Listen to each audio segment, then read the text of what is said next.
Hello दोस्तों, welcome back to my channel commerce pride. आज जो है एक नई वीडियो आपके सामने लेके आए हैं। नया टॉपिक है, नया कंसेप्ट है। आज जो है हम कॉस्ट अकाउंटिंग के बारे में एक चैप्टर करने जा रहे हैं। उस चैप्टर का नाम है मेथड ऑफ वेज पेमेंट। हम एक एम्प्लॉय को, वर्कर्स को किस तरह से वेजेस दी जाती है, उसको किस तरह से निकाला जाता है, उस चीज के बारे में आज पढ़ेंगे।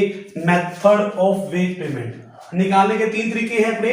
पहला तरीका है टाइम रेट सिस्टम, दूसरा है टीसीएस सिस्टम और तीसरा है इंसेंटिव सिस्टम।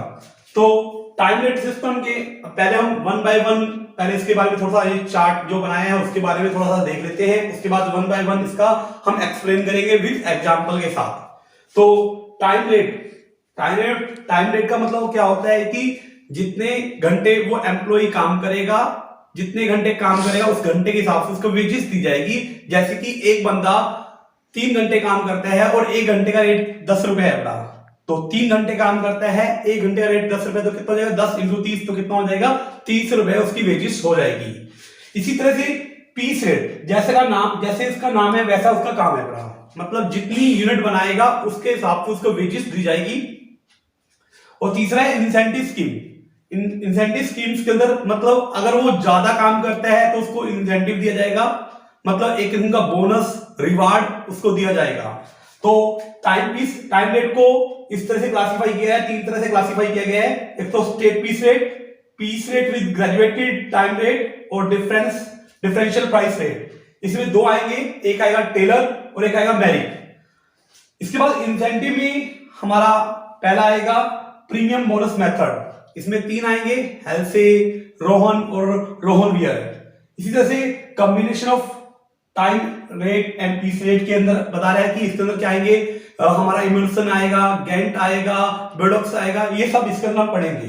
तो group system of bonus payment है या अदर इंसेंटिव स्कीम्स है। अब हम वन बाय वन इसको हम पढ़ेंगे। पहला जो हमने पढ़ना है वो टाइम रेट सिस्टम पढ़ना है, जिस निकाली जा सकती है उसमें से पहला तरीका हम करने जा रहे हैं, जो है टाइम रेट सिस्टम। इसके अकॉर्डिंग जो है वेजेस जो दी जाती है टाइम के अकॉर्डिंग दी जाती है। जितना एम्प्लॉय जितने घंटे काम करेगा उस घंटे के हिसाब से उसको वेजेस दी जाएगी। तो कहता है कि इस मेथड के अकॉर्डिंग जो है वेजेस जो पे की जाएगी, किस बेसिस पे की जाएगी, टाइम बेसिस पे की जाएगी। वो हो सकती है 1 घंटे के हिसाब से हो सकती है, पर डे के हिसाब से हो सकती है, पर वीक के हिसाब से हो सकती है और पर मंथ के हिसाब से हो सकती है। यहाँ पर जो है इस मेथड के अंदर ये कंसीडर नहीं किया जाएगा कि एम्प्लॉय कितना प्रोडक्शन करता है, सिर्फ इस बात पर कंसीडर किया जाएगा कि जो वो प्रोडक्शन बनाएगा वो अच्छी क्वालिटी का होना चाहिए। तो यही बोला है कि इस सिस्टम के अंदर कंसीडर नहीं किया जाएगा कि वो कितना प्रोडक्शन कर रहा है इस टाइम के अंदर, सिर्फ फोकस किया जाएगा जो प्रोडक्शन कर रहा है वो अच्छा होना चाहिए। जैसे कि एक फर्नीचर की फैक्ट्री है, वहां पे काफी सारे एम्प्लॉय लगे हुए हैं, वो सारे काम कर रहे हैं, तो वहां पे फर्नीचर जो बना रहे हैं, ऐसा नहीं कि धड़ाधड़ वो दबादब फर्नीचर बनाना शुरू कर देंगे। वो क्वालिटी वाला फर्नीचर बनाया जाएगा, क्वांटिटी नहीं बनाई जाएगी, क्वालिटी फर्नीचर, मतलब जिसको देखते ही पब्लिक उसको पसंद कर ले। तो इसको कैसे निकाला जाता है अपना, कहता है कि टाइम स्पेंड बाय वर्कर्स, जितना वर्कर ने टाइम स्पेंड किया है इनटू में rate of wages according to time, उस टाइम अकॉर्डिंग जो वेजेस है वो। जैसे फॉर एग्जांपल देता हूं, एक एम्प्लॉय एक दिन के अंदर 8 घंटे काम करता है और 1 घंटे का जो रेट है वो फिक्स किया गया है 5 रुपए। तो उसको जो वेजेस दी जाएगी, कितनी वेजेस दी जाएगी, वो 40 रुपए वेजेस दी जाएगी।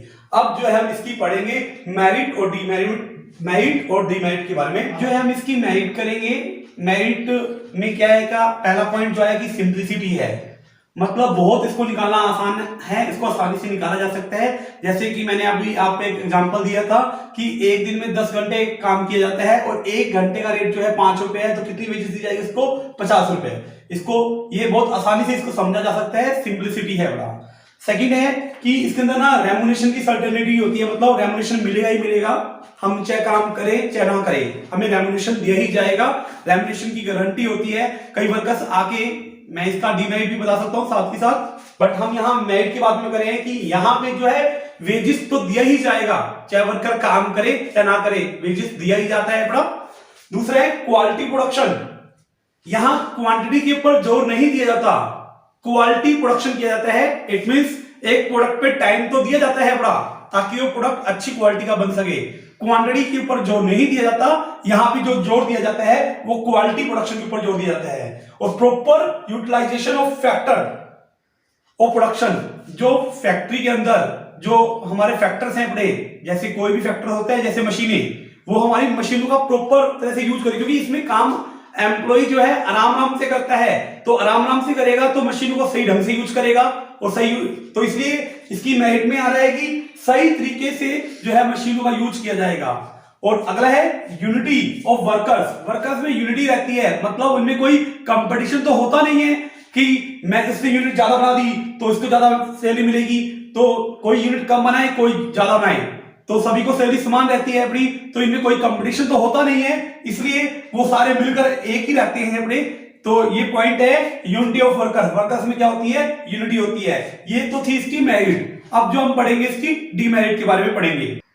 अब हम इसकी डीमेरिट के बारे में पढ़ेंगे। देखो, सुपरविजन ज्यादा करना पड़ेगा कि यहाँ पे एम्प्लॉय जो हो जाएंगे वो कामचोर हो जाएंगे, कोई बंदा काम करेगा कोई नहीं करेगा, तो उसके ऊपर जो है सुपरविजन बिठाना पड़ेगा, तो सुपरविजन बिठाना पड़ेगा तो उसकी कॉस्ट जो है इससे बढ़ जाएगी। Misuse of time by workers, time का मिस यूज किया जाएगा, ठीक है, तो ये भी एक इसकी डिमेरिट है अपनी।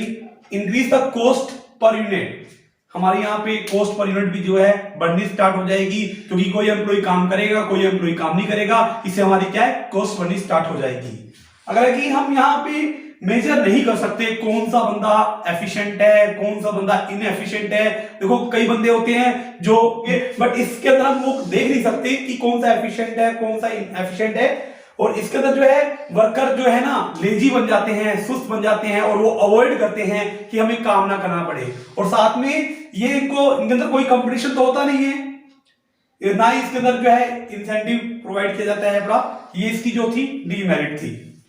टाइम रेट सिस्टम के ऊपर एक क्वेश्चन आपको करवाने जा रहा हूं। एग्जांपल मैंने ये लिखा है अपना कि अपने को वेजेस निकालनी है एक दिन की, एक दिन में वो 8 घंटे काम करता है, उसकी वेजेस निकालनी है अपनी, तो वो एक महीने में वैसे 200 घंटे काम करता है, हमें 8 घंटे की वेजेस निकालनी है।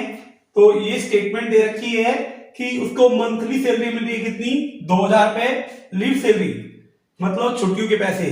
ये जो क्वेश्चन है, क्वेश्चन स्टेटमेंट जो है टैक्स, इनकम टैक्स में सैलरी जैसा है ये, तो यहां पे लिख रहे हैं, क्वेश्चन स्टार्ट कर रहे हैं, उसको सैलरी मिल रही है, कितनी सैलरी मिल रही है? उसको 2000 सैलरी मिल रही है, इसका 5% लीव सैलरी, इट मींस छुट्टियों के पैसे मिलेंगे, तो 2000 का 5% होगा कितना? 100, ये होगा उसकी लीव सैलरी। साथ में वो उसको मिलेगा employ contribution to provident fund 8% item A और बी। आइटम ए और बी मतलब टोटल कितना होगा? 2100 का ये कंट्रीब्यूशन फंड मिल रहा है उसको। कंट्रीब्यूशन फंड कितना? 2100 रुपए का कितना परसेंट मिलेगा? 8%। तो 2100 का 8% कितना होगा? 168। ये 168 ये मिल जाएगा इसको। साथ में स्टेट इंश्योरेंस कंट्रीब्यूशन किया जा रहा है, स्टेट इंश्योरेंस के अंदर कितना?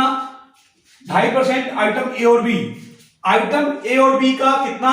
2.5%। ये स्टेट कंट्रीब्यूशन में है बड़ा, कितना है बड़ा? 2100 रुपए का 2.5%, तो कितना होगा? 2100 रुपए का 2.5% जो होगा वो होगा 52.50 रुपए।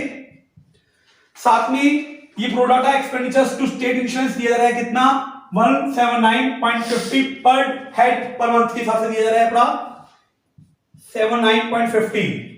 ये एक महीने की जो है इसका रेम्युनरेशन आ गया है, इसका हम टोटल कर लेते हैं, कितना होगा? 2000 प्लस 100 प्लस 168 प्लस 52.50 रुपए प्लस 179.50, ये आ जाएगा 2500 रुपए। एक महीने में वो 200 घंटे काम करता है, हमें 200 घंटे की वेजेस नहीं बतानी, हमें सिर्फ जो बतानी है 8 घंटे की वेजेस बतानी है। तो ये जो वेजेस है कितनी घंटों की है?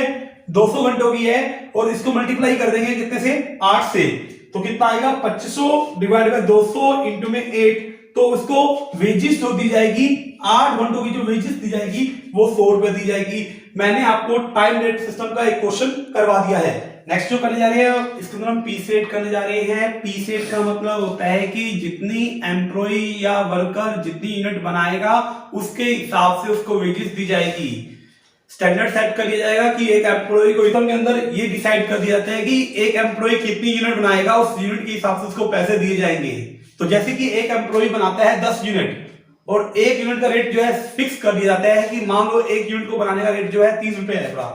तो यहाँ पे तो जो दिया जाएगा कितना रुपए दिया जाएगा, 30 रुपए पर यूनिट के हिसाब से दिया जाएगा। ये मेथड मतलब कि इस मेथड में यूनिट बनाने के ऊपर जोर दिया जाता है, मैक्सिमम प्रोडक्शन किया जाता है बड़ा। तो जितनी यूनिट बनाओगे, unit produce by worker into में रेट पर यूनिट मल्टीप्लाई कर दो तो इसका फॉर्मूला बन जाएगा। तो मैंने बोला कि इस सिस्टम के अकॉर्डिंग जो वेजेस दी जाएगी वो यूनिट के अकॉर्डिंग दी जाएगी। जैसे कि एक स्टैंडर्ड रेट पहले से डिसाइड कर लिया जाएगा, उस रेट के अकॉर्डिंग वेजेस दी जाएगी। Wages unit of production into में रेट पर यूनिट। तो इस मेथड को अंदर इसकी कुछ मेरिट भी हैं और क्या है इसकी डीमेरिट भी हैं। तो incentive to more works, incentive to more works.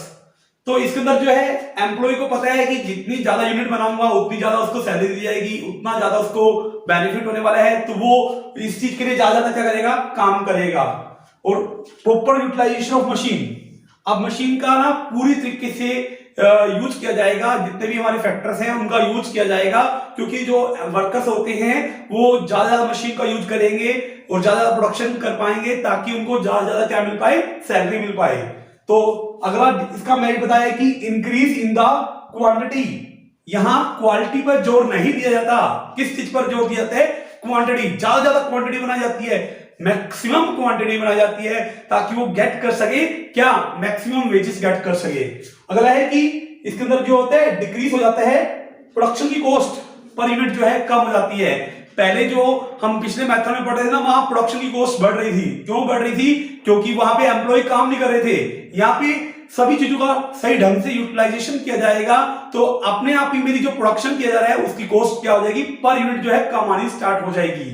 और भी इसका मेरिट बता रखा है कि हमारा क्या हो गया, हमें ना जो सुपरविजन करना पड़ रहा था, पिछले मेथड में हमें सुपरविजन करना पड़ रहा था तो कॉस्ट हमारी बढ़ रही थी। यहाँ पे एम्प्लॉय ज्यादा से ज्यादा काम करेंगे और अपनी इच्छा से ही काम करेंगे। यहाँ पे उनके ऊपर कोई दबाव नहीं डाला जाएगा, उनको पता है कि ज्यादा काम करेंगे तो ज्यादा पैसे मिलेंगे। तो यहाँ पे उनके ऊपर कोई सुपरविजन नहीं करना पड़ेगा। अगर सुपरविजन नहीं करना पड़ेगा तो उससे हमारी क्या हो जाएगी, कॉस्ट भी सुपरविजन की कम हो जाएगी। ये तो थी इसकी मेरिट। तो इसके साथ साथ मेरिट के साथ साथ इसकी जो हम पढ़ेंगे अब वो डीमेरिट पढ़ेंगे। वो डीमेरिट के बारे में बोला कि यहाँ पे क्या होता है कि यूनिटी नहीं पाई जाती इनके अंदर। यूनिटी क्यों नहीं पाई जाती, हर एम्प्लॉय दूसरे एम्प्लॉय से ज्यादा यूनिट बनाने की कोशिश करता है, उनमें आपस में कंपटीशन होता है बड़ा, तो उनमें यूनिटी नहीं पाई जाती। एक एम्प्लॉय दूसरे एम्प्लॉय से ज्यादा वर्क करने की कोशिश करता है तो यूनिटी कैसे हो सकती है, यूनिटी होगी ही नहीं उनके अंदर। सेकंड एडवांटेज है बड़ा, सेकंड डिसएडवांटेज है बड़ा कि इसमें ना फेलियर हो जाती है, loss of workers on the failure of machine. अगर मान लो मशीन नुकसान हो गया तो इसका लॉस, जल्दी जल्दी काम कर रहे हैं, मशीनें खराब हो सकती हैं बड़ी, तो इसका लॉस क्या होगा, वर्कर्स को ही इसको बियर करना पड़ेगा क्योंकि उनको काम नहीं मिलेगा। और नेक्स्ट है बड़ा मिसयूज, हमारे जो है फैक्टर्स का मिसयूज किया जाता है बड़ा इसके अंदर, और एडवर्स इफेक्ट पड़ता है उनकी हेल्थ के ऊपर, क्योंकि एम्प्लॉय यहाँ पे सोचता है कि मैं ज्यादा से ज्यादा क्या करूं, यूनिट बनाऊं, और यूनिट बनाने के चक्कर में वो दिन रात काम करता है बड़ा ताकि उसको ज्यादा सैलरी मिले, अपने शरीर का ध्यान नहीं रखता, जिसकी वजह से वो बीमार भी हो सकता है या कोई उसको बीमारी लग सकती है अभी। तो ये इसके थे डिसएडवांटेज। तो मैंने बोला पी सेट को आगे क्लासिफाई किया गया है, इसके अंदर हमने और पढ़ना है, एक तो पढ़ना है टेलर के बारे में और जो एक पढ़ना है मेरिट के बारे में। टेलर क्या बोलता था, टेलर ये बोलता था कि तुम एक स्टैंडर्ड सेट कर देता था कि तुम अगर इतनी यूनिट बनाओगे तो इतनी वेजेस दी जाएगी, अगर तुम इतनी यूनिट बनाओगे तो इतनी वेजेस दी जाएगी। जैसे कि टेलर ने सेट किया एफडब्ल्यू टेलर, तुमने +2 में पढ़ा होगा मैनेजमेंट के अंदर। एफडब्ल्यू टेलर क्या था, एफडब्ल्यू टेलर वो ये बोलता था कि अगर तुम जैसे उसे स्टैंडर्ड सेट कर दिया, क्या स्टैंडर्ड सेट कर दिया, उसे सेट कर दिया भाई 3 यूनिट तो बनानी है बड़ी, उसको मैं दूंगा 5 रुपए, और जो इससे कम बनाएगा उसको मैं दूंगा 2 रुपए। अगर इससे कम बनाएगा कोई, उसको कितना दिया जाएगा, 2 रुपए। जैसे कि एक 3 पार्टनर, 3 बंदे थे, एबीसी, ए बी और सी। इसने बनाई कितनी यूनिट? इसने बनाई 4 यूनिट, इसने बनाई 2 यूनिट और इसने बनाई 1 यूनिट। और टेलर ने बोला था जो 3 यूनिट बनाएगा ना उसको मैं 5 रुपए पर यूनिट के हिसाब से दूंगा। देखो इसने कितनी यूनिट बनाई? 2 रुपए। इसको स्टैंडर्ड से कम दिया जाएगा, इट मींस इसको कितने रुपए पर यूनिट के हिसाब से दिया जाएगा? इसको 2 रुपए पर यूनिट के हिसाब से दिया जाएगा। तो इसकी वेजेस कितनी होगी? 2 यूनिट बनाई है, 2 रुपए पर यूनिट के हिसाब से उसकी वेजेस कितनी हो जाएगी? 4। इसने कितनी यूनिट बनाई है? 1। स्टैंडर्ड कितना सेट कर रखा था? 3 यूनिट बनाएंगे तो तुम्हें हाई रेट से वेजेस दिया जाएगा। बट इसने कितनी यूनिट बनाई है? 1। तो इसको कितने के हिसाब से दिया जाएगा? 2 के भाव से दिया जाएगा। तो कितना वेजेस दिया जाएगा? 2 रुपए। इसी तरह से ए ने कितनी यूनिट बनाई है? ए ने जो यूनिट बनाई है वो 4 यूनिट बनाई है, स्टैंडर्ड से 1 ज्यादा। स्टैंडर्ड और स्टैंडर्ड से कोई ज्यादा बनाएगा तो उसको हाई रेट से वेजेस दिया जाएगा। इट मींस उसको 5 रुपए के हिसाब से दिया जाएगा। उसने 4 यूनिट बनाई है तो 5 × 4 कितना होगा? 20।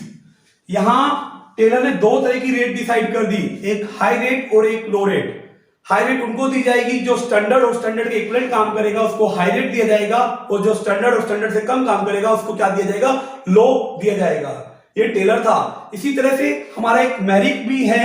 मैरिक ये बोलता था 0 से लेकर 83% तक जो काम करेगा, 0% से लेकर 83% तक जो काम करेगा उसको हम जो देंगे नॉर्मल वेजेस देंगे।